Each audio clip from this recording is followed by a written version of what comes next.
नमस्कार विद्यार्थी मित्रांनो, मी शुभांगी पवार तुमचं सहर्ष स्वागत करत आहे आपल्या सुंदर शिक्षण या YouTube चॅनलमध्ये।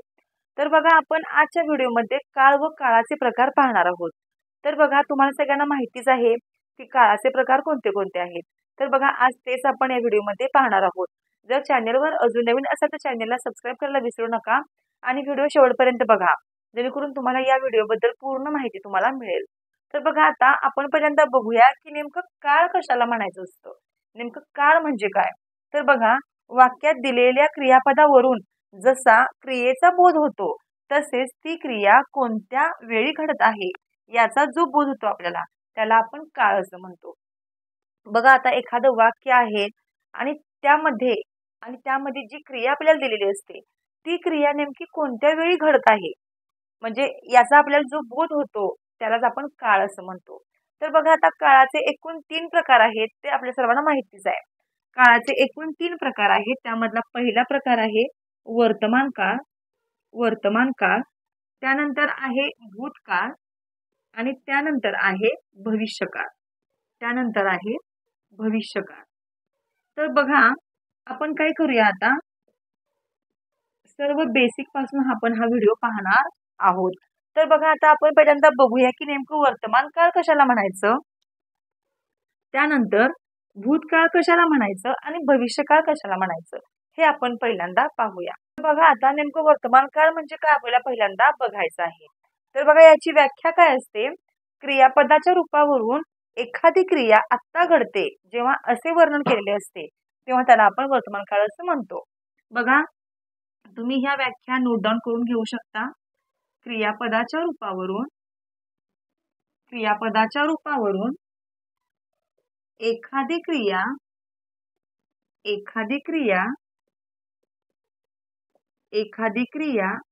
आत्ता घडते, ह्याला खूप महत्व आहे, आत्ता घडते असे जिथे वर्णन केलेले असते किंवा जिथे असा बोध होतो तेव्हा त्याला आपण वर्तमान काळ असं म्हणतो। बघा, आता मी आंबा खाते म्हणजे माझी ही क्रिया जी आहे ती सध्या चालू आहे आंबा खाण्याची, त्याला आपण वर्तमान काळ असं म्हणतो। उदाहरणार्थ काय की मी आंबा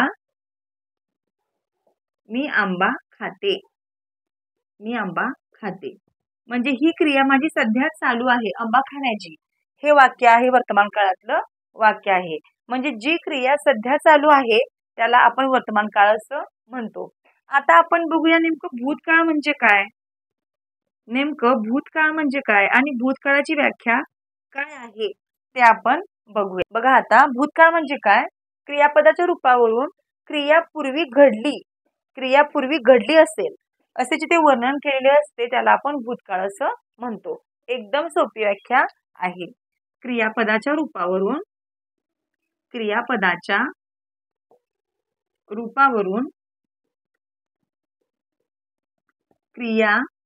पूर्वी घडली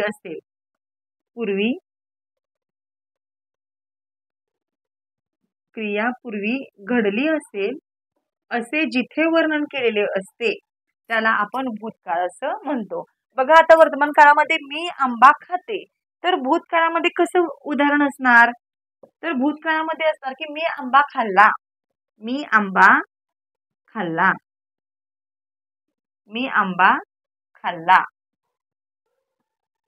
म्हणजे ही क्रिया आपली घडून गेलेली आहे, आंबा खाण्याची क्रिया आपली घडून गेलेली आहे, म्हणून हे वाक्य आहे भूतकाळातलं। आता बघा, गेल्या वर्षी मी 9वीला होते म्हणजे 9वीमध्ये मी होते गेल्या वर्षी, पण या वर्षी नाहीये, म्हणजे हे वाक्य आहे भूतकाळातलं। म्हणजे एखादी क्रिया होऊन गेलेली असते त्याला आपण भूतकाळ असं म्हणतो। आता आपण बघू भविष्यकाळ। बघा, आता भविष्यकाळ म्हणजे नेमकं आपण याची व्याख्या बघायची आहे। बघा, एखादी क्रिया पुढे घडणार असेल जिथे असे वर्णन केलेले असते त्याला आपण भविष्यकाळ असं म्हणतो। एखादी क्रिया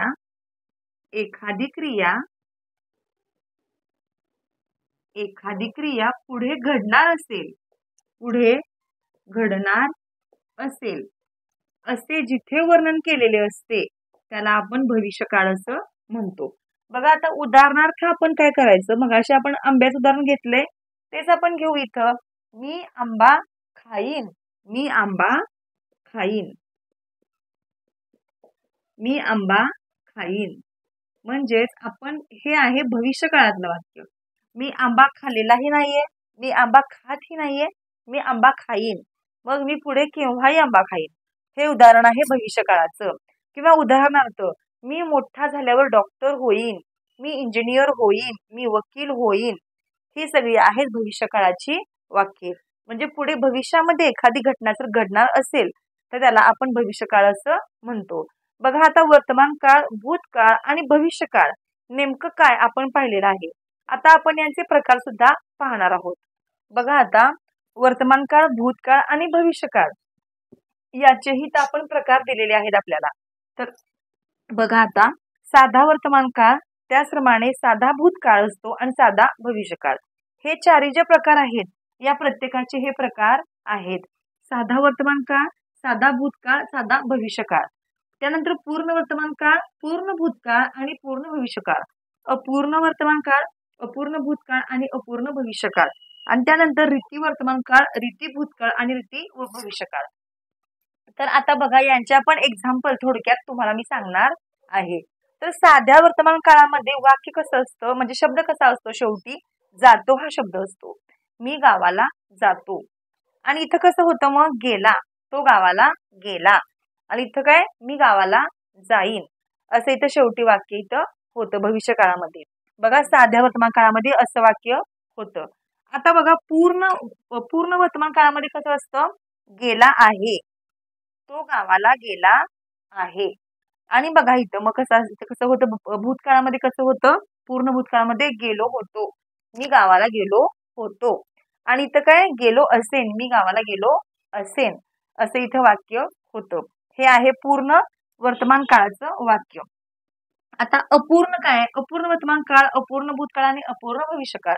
यामध्ये कसं असतं की ती क्रिया अपुरी असते, म्हणजे क्रिया अजून पूर्ण झालेली नसते.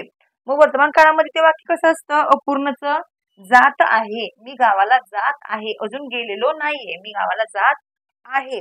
जात होतो, मी गावाला जात होतो. आणि मी गावाला जात असेन, जात असेन असं इथं वाक्य होतं भविष्य काळामध्ये. आणि जो हा शेवटचा आहे रीती वर्तमान काळ, रीती भूतकाळ आणि रीती भविष्यकाळ, इथं वाक्य कसं असतं, जात असतो, मी गावाला जात असतो, मी गावाला जात असे, मी गावाला जात जाईन.